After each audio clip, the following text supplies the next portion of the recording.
Hello Sewani good morning हजुर सबैजनालाई। हेर्नुहोस् न, हाम्रोमा चाहिँ यो सुनाखरी फुल चाहिँ यस्तो मजाले फुलिरहेको छ। अस्ति चाहिँ मैले यो एउटा फुलेको मात्रै लगाएको थिएँ सर्ट भिडियोमा। अहिले चाहिँ हेर्नुहोस् न, यस्तो मजाले फुलिरहेको छ है। घरमै पो, हाम्रो त घरकै अगाडि यो चाहिँ दारिमको रुख हो। दारिमको रुखमा चाहिँ पापाले पहिल्यै जङ्गलबाट लिएर चाहिँ यसरी लाउनु भएको रहेछ। अन्त यो चाहिँ यसरी फुल्छ, यति मजाले फुलिरहेको छ। अन्त यो पनि फुलै हो, यस्तो तरिकाले फुलिरहेको छ, कस्तो मजाको। अन्त यहाँभित्र पनि फुलिरहेको रहेछ हो, यहाँ पनि फुलिरहेको छ। वाउ, दामी फुलिरहेको छ।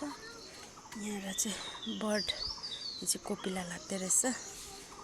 यहाँ पनि छ, वाउ, यस्तो मजाले चाहिँ फुल्दो रहेछ। कलर पनि हेर्नुहोस् न कस्तो मजाको। यहाँभित्र पनि छ सबै, यो यिनीहरू सबै फुल्नु आँटेको यो बर्ड लागेको रहेछ। यो चाहिँ फुल्नु बाँकी छ।